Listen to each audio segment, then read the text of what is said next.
ॐ नमः सिद्धेभ्यः।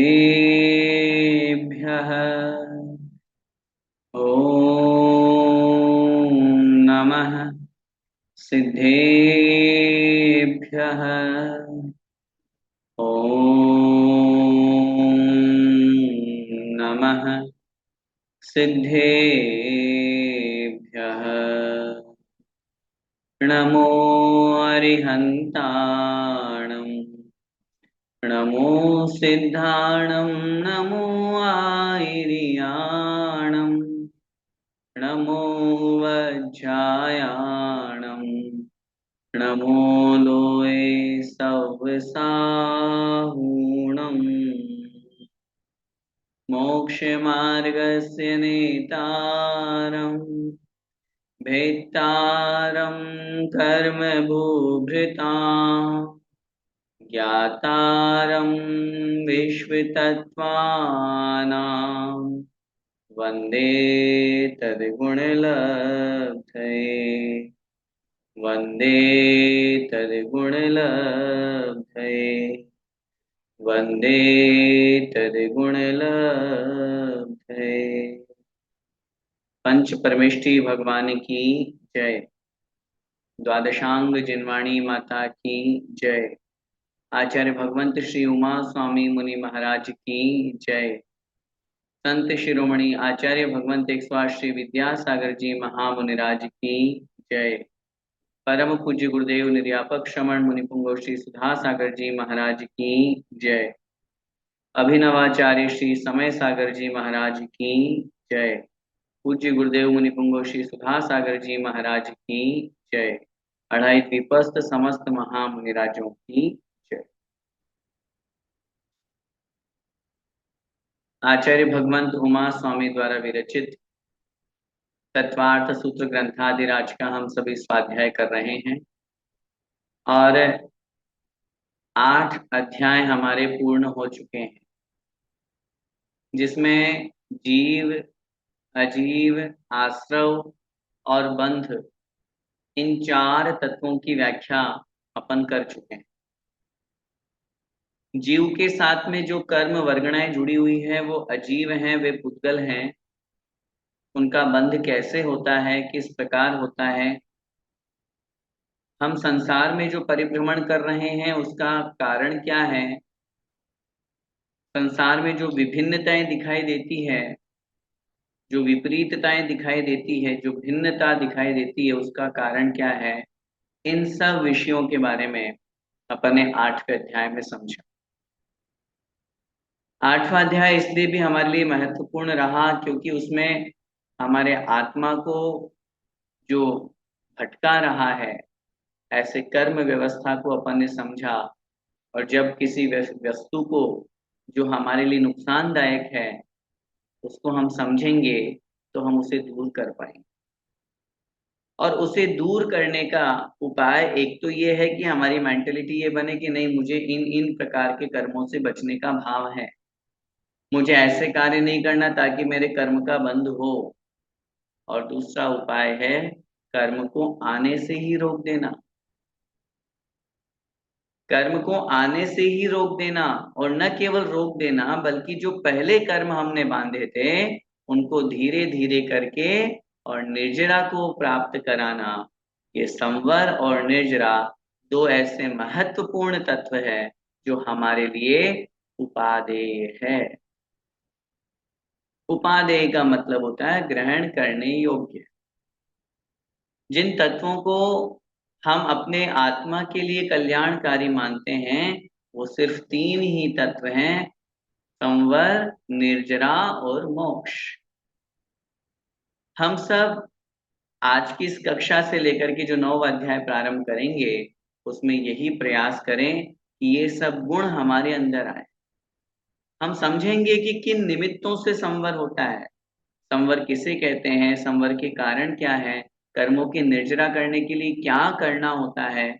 अगर हम वैसा प्रयास करेंगे तो निश्चित रूप से कर्मों का संवर होगा, नवागत कर्म रुकेंगे और पूर्वबद्ध कर्मों की निर्जरा होगी।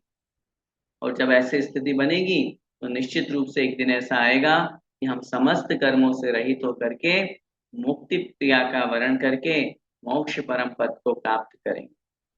आइए प्रारंभ करते हैं नवम अध्याय पहला सूत्र, जिसमें संवर की परिभाषा आचार्य महाराज बता रहे हैं। आश्रव निरोधः संवरः, आश्रव निरोधः संवरः। आश्रव निरोध है, आश्रव का निरोध माने रुक जाने का नाम संवर है, संवर है।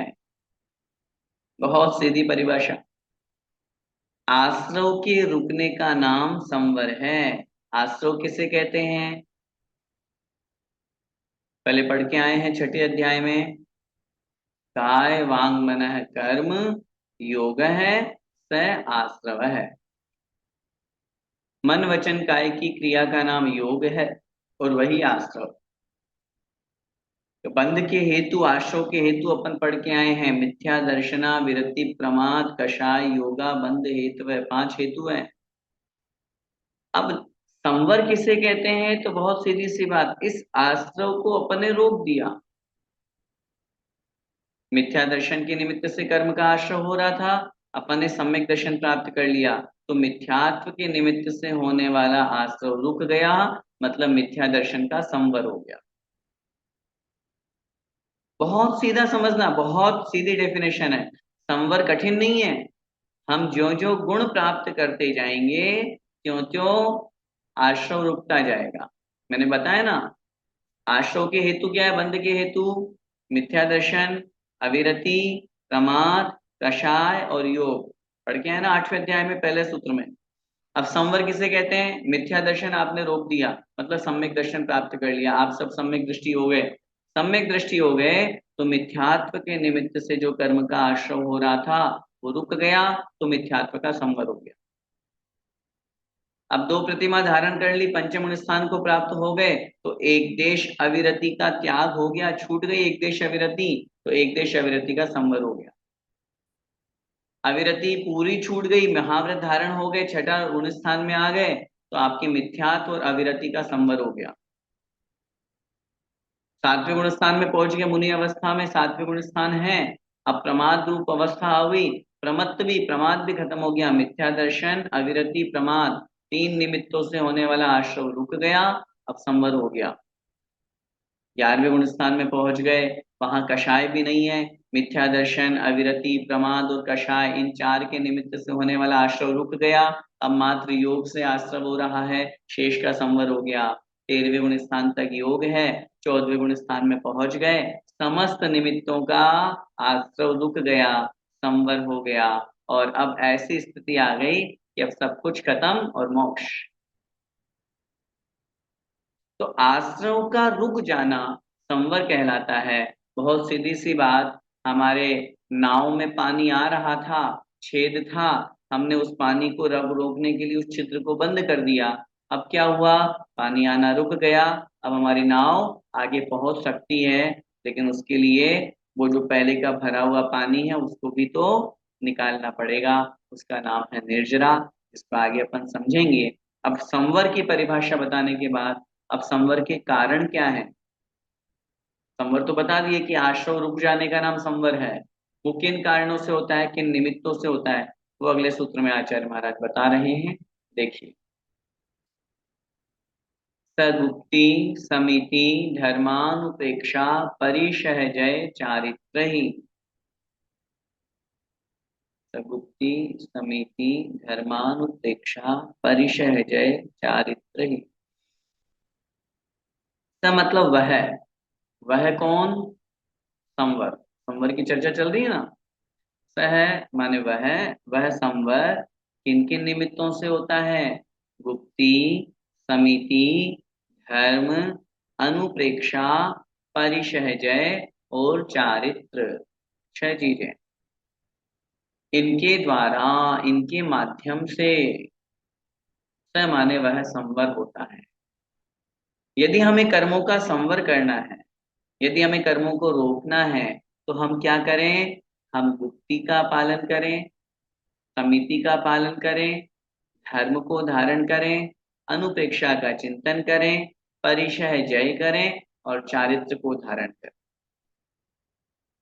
इस अध्याय से अब हमें शिक्षा मिल रही है क्या करना है। 8वें अध्याय में तो बस यही था कि भैया कर्म ऐसे ऐसे आते हैं, ऐसे बनते हैं, ये व्यवस्था है। अब 9वें अध्याय में हमें ये उपदेश दे रहे हैं, अगर हम आत्म कल्याण करना चाहते हैं, कर्मों के आश्रय से बचना चाहते हैं, तो क्या करें। ऐसे इन इन निमित्तों को धारण करें। ये पूरा 9वां अध्याय इसी पे टिका हुआ है। और एक अगला सूत्र तपसा निर्जराच है, तप और जोड़ दीजिए। इन्हीं का पूरा वर्णन है पूरे 9वें अध्याय। तो क्या कह रहे हैं अपन, गुप्ती, समिति, धर्म, अनुप्रेक्षा, परिचय जय और चारित्र, इनके द्वारा सह माने वह संवर होता है। अब इन सबको अलग अलग आगे डेफिनेशन देंगे। गुप्ती किसे कहते हैं, कितने प्रकार की होती है, समिति किसे कहते हैं, कितने प्रकार की होती है। सामान्य रूप से यहाँ समझने के लिए अपन देख सकते हैं, मन वचन काय को वश में करने का नाम गुप्ती है। कोई भी कार्य यत्नाचार पूर्वक प्रवृत्ति करें, सावधानी से करें, देख के करें, इसका नाम समिति है। जो आत्मा को संसार के दुखों से निकाल करके उत्तम सुख प्राप्त करा दे, उसका नाम धर्म है। जो बार बार चिंतवन का विषय है, जिससे वैराग्य की वृद्धि होती है, उसका नाम अनुप्रेक्षा है। कष्टों को शांत भाव से सहन करके उनके ऊपर, इंद्रियों के ऊपर विजय प्राप्त करने का नाम परिचय जय है। और पांचों पापों का पूर्ण रूप से त्याग करने का नाम चारित्र है।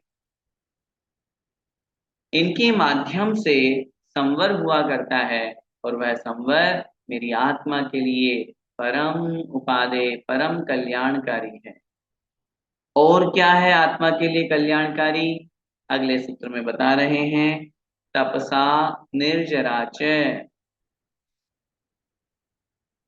तपसा निर्जराच, तपसा, तप के द्वारा, तृतीया लगी है। तपसा, तप के द्वारा, निर्जरा च, निर्जरा होती है। और च, च का मतलब संवर भी होता है। पिछले सूत्र में हमने संवर की चर्चा की थी, तो यहाँ कह रहे हैं तपसा, तप के माध्यम से, तप के द्वारा निर्जरा तो होती है, लेकिन संवर भी होता है। इसका मतलब हुआ, तप जो है वो कर्मों के संवर के साथ साथ कर्मों की निर्जरा में भी कारण है। तपस्या जो हम करते हैं, तप जो हमारे माध्यम से हुआ करता है, वह तप कर्मों का संवर भी करता है। जो कर्म हमारे आ रहे थे उनको रोकता भी है, और जो पूर्वबद्ध कर्म हमारे थे उनको निर्जरित भी करता है, उनको समाप्त भी करता है। बहुत सीधी सी बात क्या हुई, तप से कर्मों का संवर होता है और निर्जरा होती है। तप किसे कहते हैं, आचार्यों ने उत्तर दिया, कर्म क्षयार्थम तप्यते इति तप है। कर्मों का क्षय करने के लिए, कर्मों का नाश करने के लिए जो तपा जाता है, जो परिश्रम किया जाता है, जो व्रत उपवास किए जाते हैं, जो साधना की जाती है, उसका नाम तप है। किसके लिए, कर्म क्षय के लिए। हाँ, कोई लौकिक वांछा के लिए नहीं, कोई इच्छा के लिए नहीं। हाँ, नहीं तो भाई अगले भाव में मैं बहुत सुंदर बनूं, अगले भाव में मुझे इतना खजाना मिल जाए, इस भाव में मुझे ये प्राप्त हो जाए, नहीं, उसके लिए तप नहीं किया जाता। तो इस प्रकार तप करने से कर्मों का संवर और कर्मों की निर्जरा होती। आइए अब सबसे पहले गुप्ती को यहाँ समझाएंगे, क्योंकि जैसा मैंने कहा, गुप्ती, समिति, धर्म, अनुपेक्षा, परिचय, चारित्र और तप, ये 7 चीजें ही इस अध्याय में है। पूरे 7 पे इन्हीं पे टिका हुआ है, क्योंकि कर्मों का संवर और निर्जरा का वर्णन करना है। संवर और तत्व का वर्णन इस अध्याय में है, और विशेष रूप से तप का वर्णन है। 6 प्रकार का अंतरंग, 6 प्रकार का बहिरंग, उन तपों को समझाएंगे। अंतरंग तपों में जो ध्यान तप है सबसे महत्वपूर्ण, उसको समझाएंगे। उसमें भी जो शुक्ल ध्यान बहुत महत्वपूर्ण है, जिसके माध्यम से साक्षात मोक्ष की प्राप्ति होती है, उसको यहाँ पे बतलाएंगे। आइए अपन क्रमशः आगे बढ़ेंगे। सबसे पहले गुप्ती की परिभाषा। सम्यक योग निग्रहो गुप्ति। बोलिए। सम्यक योग निग्रहो गुप्ति। सम्यक माने अच्छी प्रकार से, योग निग्रह है, योगों को निग्रह माने वश में करना, योगों की चंचलता को रोकना। निग्रह का शाब्दिक अर्थ होता है रोकना। अब योग को रोकने का तात्पर्य मन को थोड़ी ना रोकोगे, मन तो सोचेगा, लेकिन मन जो अशुभ सोच रहा है उसको रोकना। तो योगों की चंचलता को रोकना अथवा योगों को वश में करना, इसका नाम क्या है? गुप्ति ही, अर्थात गुप्ति है। सम्यक माने अच्छी प्रकार से, योग का मतलब मन, वचन और काय। मन वचन काय की जो प्रवृत्ति है, मन वचन काय की जो क्रिया है, उस क्रिया को निग्रह माने रोकना, वश में करना, कंट्रोल करना, इसका नाम गुप्ति ही गुप्ति है। गोपनम इति गुप्ति, रोकने का नाम गुप्ति है। अब बहुत सिंपल सी बात, गुप्ति कितनी होती है? गुप्ति तीन होती है, मनोगुप्ति, वचन गुप्ति और काय गुप्ति। मनोगुप्ति, मन के द्वारा जो अशुभ चिंतन होता है, मन के द्वारा जो गलत विचार किया जाता है, मन के द्वारा जो हम बैठे बैठे व्यर्थ में ही कुछ भी सोच रहे हैं, किसी के बारे में गलत हो जाए वो सोच रहे हैं, किसी के प्रति मन में विकार भाव ला करके सोच रहे हैं, कुछ भी मन में जो आ रहा है, उस अशुभ चिंतवन को रोकने का नाम मनोगुप्ति है। कभी विचार कीजिए, हम जो बैठे बैठे व्यर्थ में पाप कमाते हैं, जिससे हमारा कोई प्रयोजन भी सिद्ध नहीं हो रहा। चलो, बोलने पे, काय करने पर तो कोई प्रयोजन सिद्ध माना जा सकता है। बोलने पर किसी को आप पैसा किसी से लेना है, कुछ भी करना है, तो आपने अशुभ बोला, दबाव में आकर के दे दिया, एक एक अपेक्षा से आपने वो अशुभ वचनों का प्रयोग करके आपने पैसा ले लिया उससे। लेकिन मन से अशुभ सोचने से क्या होगा? मन के द्वारा अशुभ विचार करने पे क्या होगा? कुछ फायदा भी नहीं है, वहां तो कुछ पैसा भी नहीं मिल रहा है, व्यर्थ में पाप कमाते हैं हम। इसीलिए तो संलेखना के समय या अन्य विषयों में बार बार कहा जाता है, पहले जो भोग भोगे हैं, पहले जो पाप किया है, पहले जो कार्य किया है, उन सबको भूल जाइए। अरे स्मरण ही करना है तो अच्छा स्मरण करो, भगवान को याद करो, शिखर जी की वंदना स्मरण में लाओ, ध्यान करो। क्यों व्यर्थ में बार बार हमें पाप ही पाप याद आते हैं? किसी के बारे में गलत किया था वो हम सोचते रहते हैं, कुछ गलत हुआ था वो हम सोचते रहते हैं, मुझे उसका कैसे बदला चुकाना है वो हम सोचते रहते हैं। इन सब से हमें बचने की आवश्यकता, कोशिश करें। तो ये हुआ मनोगुप्ति। वचन गुप्ति, अपने वचनों को वश में करना। हम जो व्यर्थ में दूसरों की निंदा करते हैं, हम जो बैठ करके फालतू में गप्पे लड़ाते हैं, वो ऐसी है, वो ऐसी है, वो ऐसा है, उसने ये किया, उसने वो किया, बैठ करके जो गाली गलौज करते हैं, अपशब्द बोलते हैं, अशुभ वचन बोलते हैं, उनको रोकने की आवश्यकता। यदि उनको हमने अपने वश में कर लिया, उनको रोक दिया, तो वह कहलाएगी हमारे लिए वचन गुप्ती। बहुत मुश्किल से ये वचन मिलते हैं बोलने को, नहीं तो असंगी पंचेंद्रिय जीव भी, जिनके पास रसना इंद्रिय तो है, दो इंद्रिय से लेकर के, लेकिन बोल नहीं पाते, भाषा नहीं है उनकी, वचन नहीं है उनके पास, अक्षर नहीं है उनके पास। हमें बड़े सौभाग्य से, बड़े परम युमानीय पुण्य के उदय से हमें शब्द बोलने को, बोलने का मौका मिलता है, बोल रहे हैं हम, बोल पा रहे हैं हम।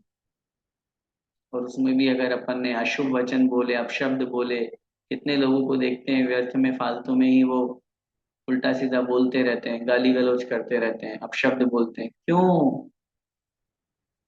अरे जब बोलना ही है तो अच्छा बोलो ना, मीठा बोलो ना, गलत बोल के क्या करेंगे? वचनों में बहुत बड़ी ताकत होती है। इन्हीं मीठे वचन बोल करके हम किसी पराये को अपना बना सकते हैं, और इन्हीं वचनों से कड़वा बोल के हम अपने को भी पराया कर सकते हैं। बहुत बार घर परिवार में, समाज में अपन बैठते हैं, गुस्से में अपन कुछ भी बोल जाते हैं, फिर बाद में एहसास होता है यार मैंने गलत बोल दिया। तो क्यों? पहले तोलो फिर बोलो। मैंने पहले भी कहा था ना, सुनने के लिए दो कान दिए, बोलने के लिए एक। इसका मतलब डबल सुनो और सिंगल बोलो। जितना आप बोलते हैं उससे ज्यादा सुनने की आदत बने हमारी, या जितना सुनते हैं उसका आधा बोलने की आदत बने हमारी। और होता उल्टा है। सुनना तो हमें किसी की है ही नहीं, मैं क्यों सुनूं? बस हम शुरू हो जाते हैं, और इतना सुनाते हैं, इतना सुनाते हैं कि सामने वाला फिर सुनना ही छोड़ देता है। खैर, उस विषय पर नहीं जाना। वचन गुप्ती की अपन बात कर रहे हैं। अशुभ वचनों को रोकने का नाम वचन गुप्ती है। और तीसरे नंबर पे है काय गुप्ती। शरीर की चंचलता को, शरीर के द्वारा होने वाले पाप क्रियाओं को रोकना। व्यर्थ में शरीर के माध्यम से जो पाप होता है, हो रहा है, हम गलत जगह जाते हैं, गलत क्रिया करते हैं, संसार की क्रिया कर रहे हैं, कर्माश्रव की क्रिया कर रहे हैं, वह सब हमारा कहलाता है अशुभ काय योग। और अशुभ काय योग का मतलब हो गया निश्चित रूप से कर्म का आश्रव। और उसी अशुभ काय योग को अगर अपन ने रोक लिया तो क्या हुआ? वचन काय मुक्ति। और काय गुप्ती हुई तो देखो कितना बड़ा फायदा, कर्म का आश्रव भी रुक गया, संवर भी हो गया। इसलिए अपने को अशुभ नहीं सोचना, अशुभ नहीं बोलना, और अशुभ नहीं करना। तीनों चीजें तो ये हो जाएगी हमारी गुप्ती। अब गुप्ती के बाद में आगे बढ़ते हैं, समिति। आइए अगला सूत्र। ईर्या भाषेषणादान निक्षेपोत्सर्गा समितय है।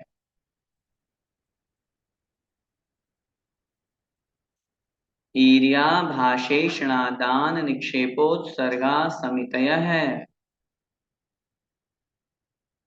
ईर्या भाषेषणादान निक्षेपोत्सर्गा समितय। देखिए, सबसे पहले तो अपन संधि विच्छेद पदच्छेद करते हैं। ईर्या, भाषा, ऐषणा, यहां से निकलेगा आ, आदान, निक्षेपण, निक्षेपण, फिर अच्छा सॉरी, निक्षेप ही है, क्षमा चाहता हूँ, नया नहीं है।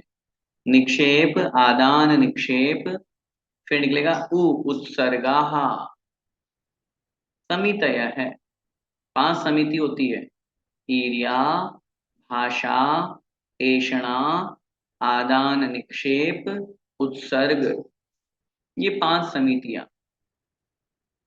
समिति किसे कहते हैं? समिति की परिभाषा आचार्यों ने लिखी है, यत्नाचार पूर्वक प्रवृत्ति का नाम समिति है। लिख लीजिए अच्छी तरह से परिभाषा। यत्नाचार पूर्वक प्रवृत्ति करने का नाम समिति है। अब देखो कितनी बड़ी बात, और अच्छी तरह से समझना। गुप्ती में हमने निवृत्ति की बात की थी। गुप्ती और समिति में क्या अंतर है? गुप्ती में निवृत्ति की बात की थी, हटाने की, दूर होने की। और समिति में प्रवृत्ति की बात कर रहे हैं। अंतर समझ में आया दोनों में? गुप्ती में निवृत्ति की बात करी थी, समिति में प्रवृत्ति की बात कर रहे हैं। समिति माने प्रवृत्ति, कौन सी प्रवृत्ति? शुभ प्रवृत्ति, यत्नाचार पूर्वक प्रवृत्ति। जैसे एक उदाहरण हम देते हैं, पूज्य गुरुदेव सुधार सागर महाराज जी हमेशा प्रवचनों में या इन विषयों, प्रवचनों में इन विषयों को लेते हैं। मुनि महाराज के लिए कहा गया कि आप बोलो ही मत, मौन रहो। मुनि का मतलब होता है जो मौन रहे सो मुनि। तो महाराज बिना बोले तो कैसे काम चलेगा, बोलना तो पड़ेगा। नहीं नहीं, बोलना ही नहीं है, नहीं बोलना वचन गुप्ती हो गई, वचनों को वश में कर लिया। लेकिन अगर अब बोलना ही पड़े तो क्या करो, भाषा समिति का ध्यान रखो। पूर्ण रूप से निवृत्त हो जाए तो बहुत अच्छी बात है, लेकिन अगर नहीं हो पा रहे हैं तो क्या करें, बोलना ही है तो फिर अशुभ वचन नहीं बोले। जग सुहित कर सब अहित हर, श्रुति सुखद सब संशय हरे, भ्रम रोग हर जिनके वचन, मुख चंद्र ते अमृत झरे। छेड़ालाकार पंडित दौलत राम जी ने ये पंक्तियां लिखी है भाषा समिति में। जब इनको पढ़ते हैं तो आचार्य श्री स्मरण में आते हैं। कैसे वचन बोलते थे वो, जग सुहित कर सब अहित हर, संसार के सब प्राणियों के लिए हित को करने वाले, सब पाप को, अहित को, अमंगल को, अकल्याण को, अशुभ को नष्ट करने वाले, श्रुति सुखद, सुनने में जो सुख देने वाले हैं, सब संशय हरे, सुनने के बाद कोई डाउट ही नहीं रहता, मन में जो शंका थी सब खत्म हो गई। प्रवचन ही ऐसा देते हैं महाराज, क्लास ही ऐसे पढ़ाते हैं आचार्य महाराज, मन में आ रहा था ये पूछूंगा और पता चले 1 मिनट बाद महाराज ने वही उत्तर दे दिया, वही बात बोल दी, ऐसा लगता है जैसे हमारे मन की बात सुन ली हो। भ्रम रोग हर जिनके वचन, संशय रूपी रोग को हरण करके जिनके वचन, ऐसा लगता है जैसे मुख रूपी चंद्रमा से अमृत की बरसात हो रही है।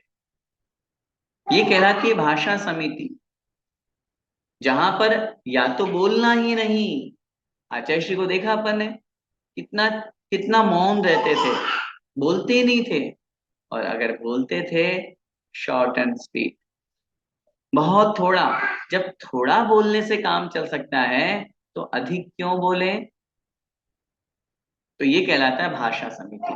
तो ये प्रसंग एक उदाहरण के रूप में था, अपन परिभाषा क्रमशः पढ़ते हैं ईरिया समिति की। तो ईरिया समिति का मतलब होता है गमन करते समय 4 हाथ जमीन देख करके चलना।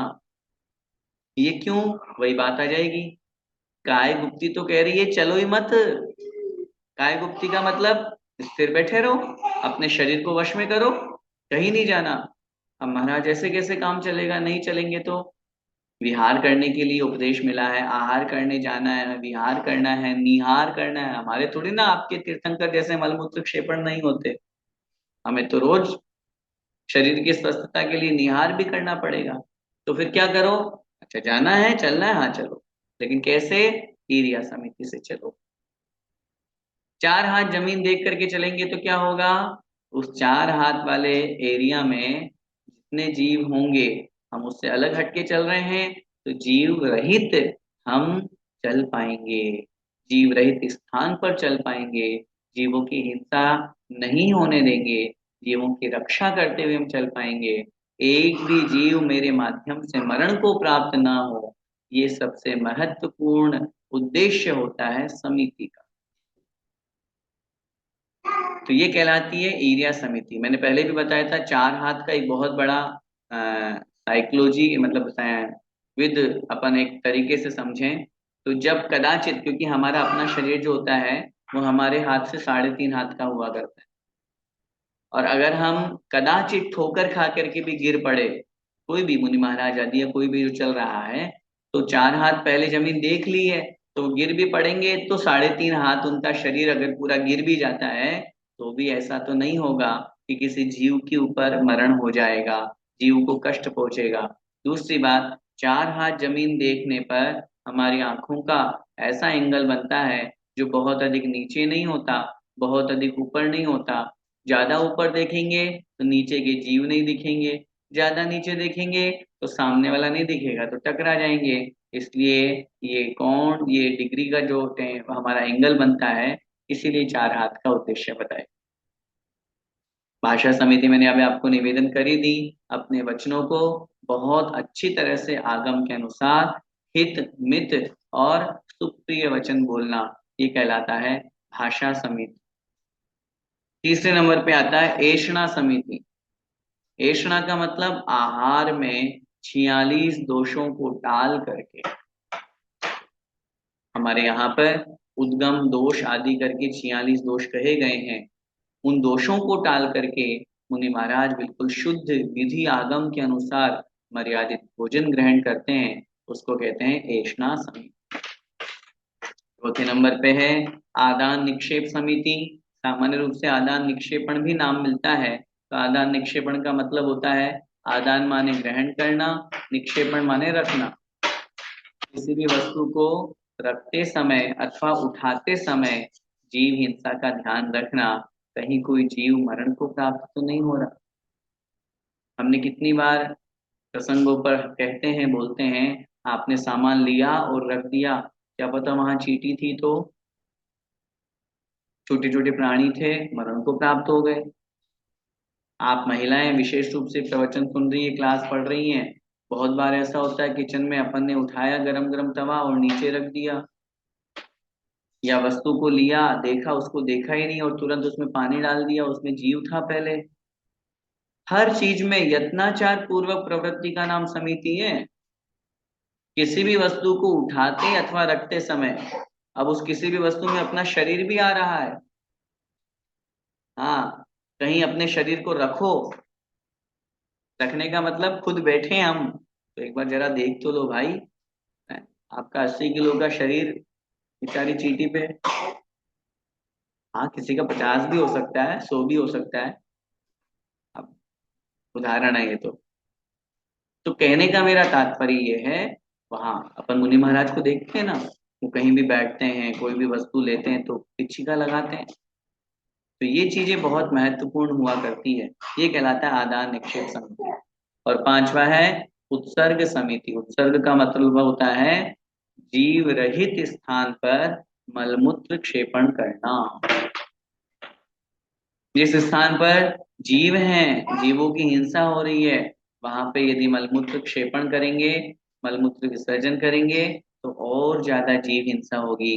इसीलिए हमारे मुनि महाराज चतुर्विध संघ जो हुआ करते हैं, वो जंगल में जाकर के, जहाँ हरी भरी घास भी नहीं होती, क्योंकि हरी घास पे चलना भी मना है, एक इंद्रिय जीव स्वयं वो है और उसमें कितने त्रय जीव रहते हैं, तो ऐसे निर्जन तुथान, अर्थात जहाँ जीव जंतुओं से रहित स्थान है, उसको देख करके मलमूत्र अधिक्षेपण करते हैं।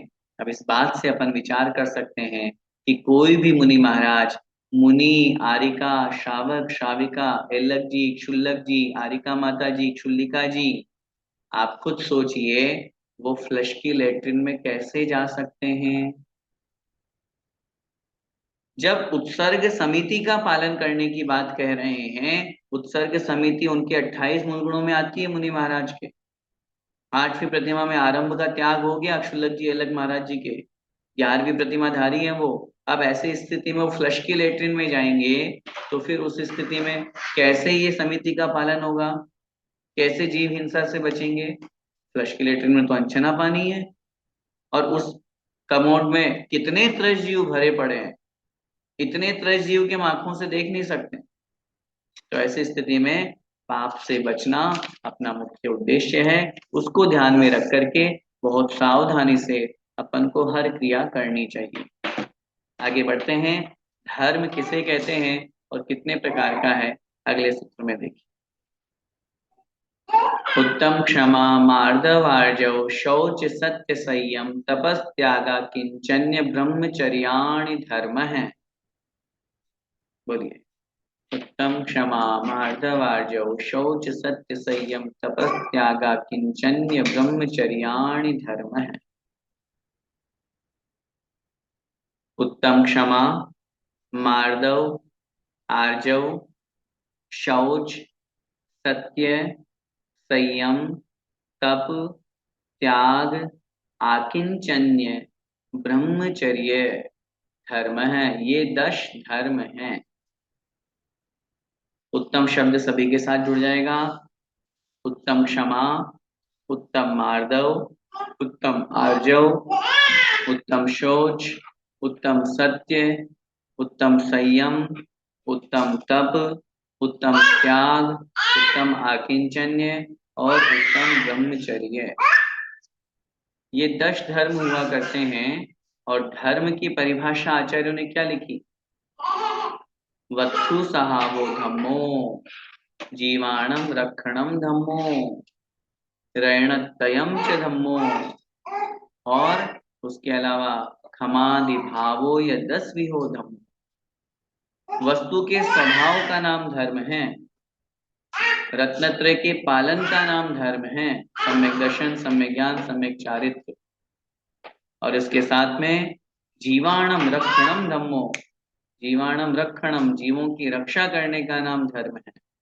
और क्षमादि भावो या 10 भी हो धम्मो, क्षमा आदि जो भाव है, क्षमा आदि जो है, इनका नाम ये 10 प्रकार का धर्म। धर्म हमारी आत्मा को पवित्र बनाता है। आचार्य भगवान समंत भद्र स्वामी महाराज ने धर्म की कितनी सुंदर परिभाषा दी। उन्होंने वहां पर लिखा, संसार दुख तह सत्वान यो धरत्युत्तमे सुखे। जो संसार के दुखों से निकाल करके आत्मा को उत्तम सुख में धारण करता है, उत्तम सुख प्राप्त कराता है, उसका नाम धर्म है। और मैं इस बात से आपको ये भी कहना चाहूंगा कि कहीं पर भी किसी भी आगम में जैन धर्म, मुस्लिम धर्म, हिंदू धर्म, ये धर्म है ही नहीं है। ये तो हम लोगों ने बना दिए हैं। धर्म की डेफिनेशन ही यही है, अहिंसा परमो धर्म। धर्म की डेफिनेशन है जीवाणम रक्षणम धम्मो, जीवों की रक्षा करना धर्म है। दया और करुणा का नाम धर्म है, परोपकार का नाम धर्म है, उत्तम क्षमा आदि 10 धर्म है, रत्नत्रय का नाम धर्म है। इनको जो कोई भी धारण करेगा वह धर्मात्मा कहलाएगा। और जो अधर्म में जाएगा, पाप में जाएगा, जीवों की रक्षा करने के बजाय जीवों को यदि कोई मारेगा, कष्ट देगा, दुख देगा, तो हम उसे धर्म कैसे कह सकते। इसलिए इन 10 धर्मों को वैसे सब लोग बहुत समय से 10 लक्षण पर्व मना रहे हैं। और संयोग की बात देखिए, तो आज 10 लक्षण महापर्व का अंतिम दिवस भी है। मालूम है आप लोगों को? चैत्र माह के 10 लक्षण चल रहे हैं। वर्ष में 3 बार 10 लक्षण आते हैं, चैत्र में, माघ में और भाद्रपद में। अपन विशेष रूप से भाद्रपद के मनाते हैं, भादवे वाले, है ना। अब वो उसका कारण कुछ भी मान लो, 4 महीने में आते हैं, चतुर्मास में आते हैं, तो कोई ना कोई सानिध्य मिल जाता है, चतुर्मास हो जाता है। या फिर उस समय बिजनेस थोड़ा सा डाउन रहता है, बारिश का मौसम होता है, थोड़ी ठंडक होती है, इस वजह से भी फर्क पड़ता है। तो वो विशेष रूप से। लेकिन जो त्यागी व्रती महिलाएं हैं, जो प्रतिदिन पूजन करने वाली हैं, वो लोग तो सब जानते हैं कि हाँ, वर्ष में 3 बार आते हैं, चैत्र के और माघ के। भले ही हम उतने उत्साह पूर्वक नहीं मनाते, आयोजन करके नहीं मनाते, लेकिन सामान्य से पूजा अर्चना करना आदि तो अपना कर्तव्य है। परसों के दिन क्षमा वाणी है, बाकायदा सबसे क्षमा याचना करना है। कल पूर्णिमा है, हाँ बिल्कुल, वो तो वैसे ही प्रोसेस है। मैं कह रहा हूँ ना, वो तो लार्ज स्केल के ऊपर अपन केवल भाद्रपद वाला मना करके और इतिश्री कर लेते हैं। लेकिन ये 3 बार का उद्देश्य यही है, ताकि हमारी कषाय अनंतानुबंधी न बन जाए, इसलिए पहले क्षमा याचना कर लो। तो इसलिए मैं भी करूंगा परसों के दिन, कक्षा चल रही है अपनी, तो वो सब सबको ही करना है, उसमें क्या दिक्कत है। खैर, तो बात जो अपनी आई है 10 लक्षण की, तो अभी ये चैत्र माह वाले अपने 10 लक्षण महापर्व, आज अंतिम दिवस चतुर्दशी का दिन है, ब्रह्मचर्य धर्म का दिन है, तो इसलिए अपने को बहुत अच्छी तरह से, तो क्षमा धर्म किसे कहते हैं? क्रोध को कंट्रोल करने का नाम, क्रोध नहीं करने का नाम क्षमा है। मैं बहुत डिटेल में नहीं जाऊंगा, क्योंकि आपको भी पता है डिटेल में जाएंगे तो एक दिन क्षमा पे ही निकल जाएगा, प्रवचन करने में मार्दव पे निकल जाएगा, तो वो नहीं करना। अपन कक्षा पढ़ रहे हैं, विषय के अनुसार अपन को चलना है।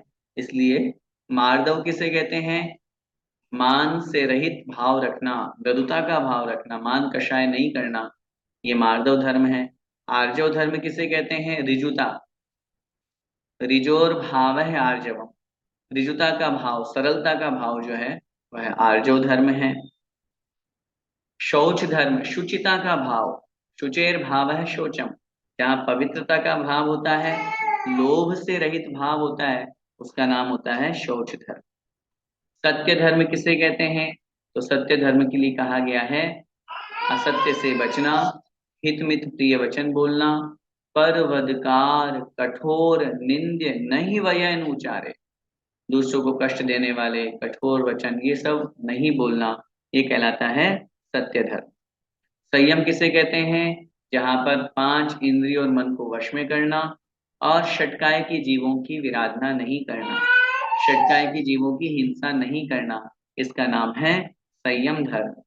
तप किसे कहते हैं? जहां पर अपनी इच्छाओं को रोकना होता है।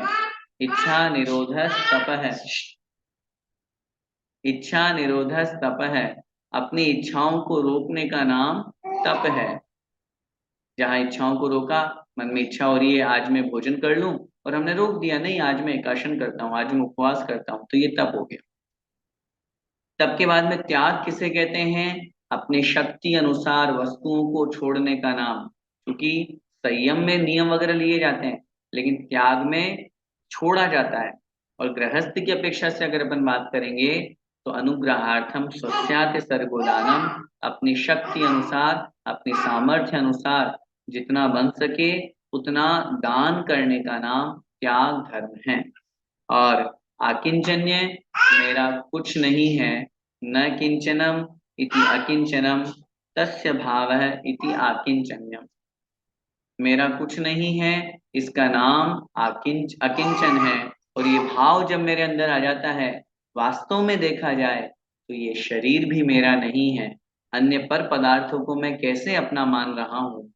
मैं जो प्रत्यक्ष में मुझसे भिन्न दिख रहे हैं, उन रुपए पैसे सोना चांदी जितना भी माल आपके घर में भरा पड़ा है, या जो भी है परिग्रह है, या जिनको हम अपना मानते हैं रिश्तेदार, घर मकान, ये सब मुझसे प्रत्यक्ष भिन्न है। जब ये शरीर मुझसे जुड़ा हुआ है, ये ही मेरा नहीं है। शरीर छोड़ो भाई, कर्म तो एक में एक संबंध को प्राप्त है, वो भी मेरे नहीं है, तो ये सब मेरे कैसे हो सकते हैं? इस तरह का परिणाम रख करके सबसे विरक्त होने का नाम आकिंचन्य धर्म है। और अंतिम धर्म ब्रह्मचर्य धर्म। ब्रह्मणि आत्मनि चरति इति ब्रह्मचर्य, अर्थात जहां पर आत्मा में रमण किया जाता है, आत्मा में लीन हुआ जाता है, उसका नाम ब्रह्मचर्य धर्म है। व्यवहार रूप में अपनी पत्नी को छोड़ करके अन्य के प्रति माता, बहन और सुता, पुत्री का भाव रखने का नाम, और स्त्रियों की अपेक्षा से अपने पति को छोड़ करके अन्य सबके प्रति अपने बड़े भाई, पिता अथवा पुत्र का भाव रख करके अच्छे परिणाम रखना, मन में विकार भाव नहीं लाने देना, इसका नाम ब्रह्मचर्य धर्म है।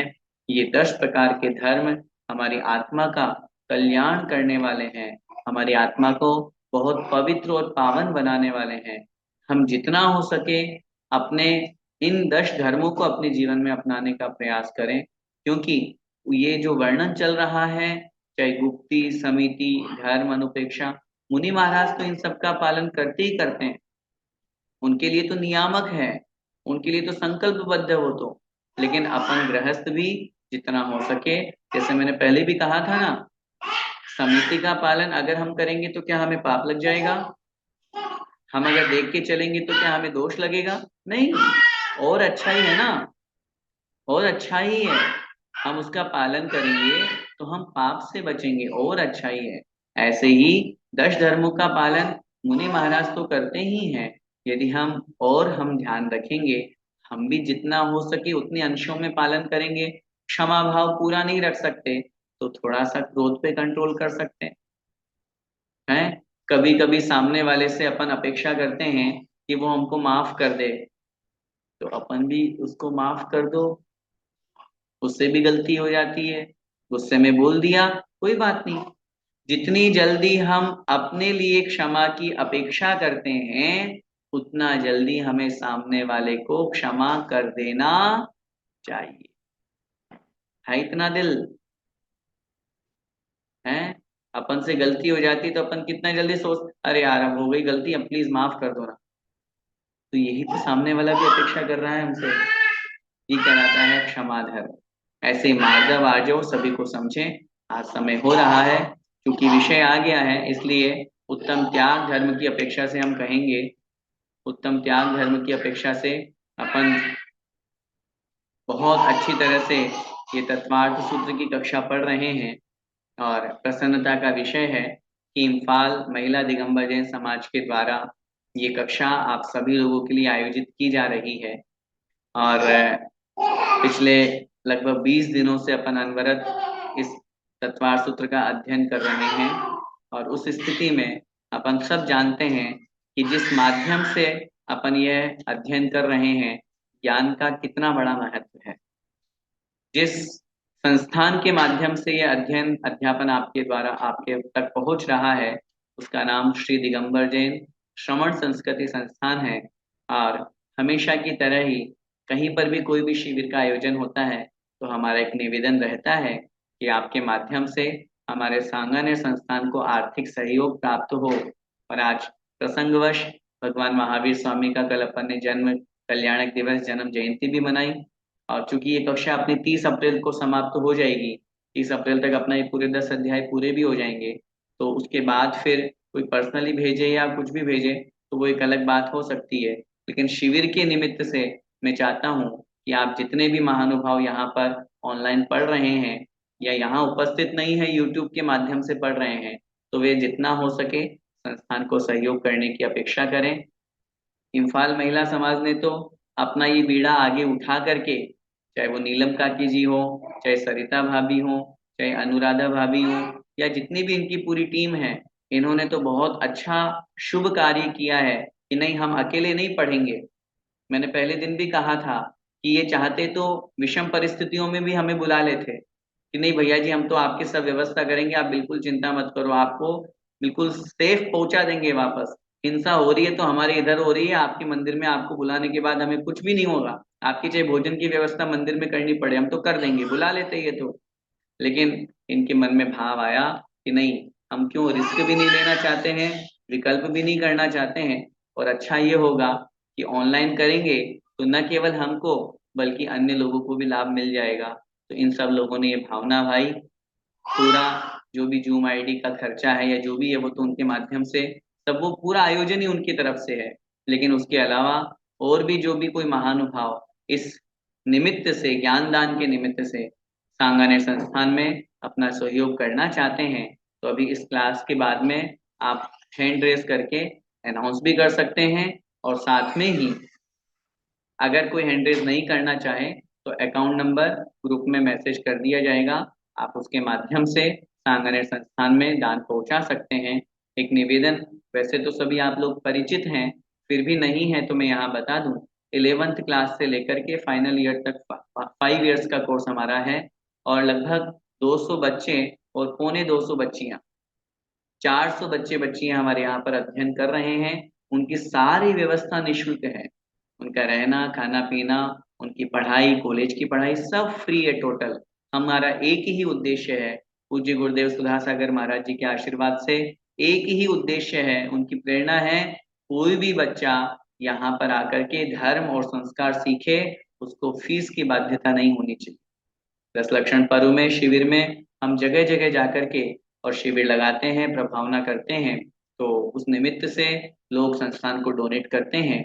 हमारे संस्थान से बड़े बड़े श्रेष्ठी आदरणीय अशोक जी पाटनी साहब, आर के मार्बल ग्रुप, हमारे जयपुर के भामाशाह राणा जी गोदा जी थे पहले, अभी प्रमोद जी पहाड़िया जुड़े हुए हैं जो बहुत अच्छे से आर्थिक सहयोग करते हैं। उनके परिवार के सब तरह पूरी कमेटी हमारी इसी रूप में, इसी भाव से, निस्वार्थ भाव से सेवा करते हैं।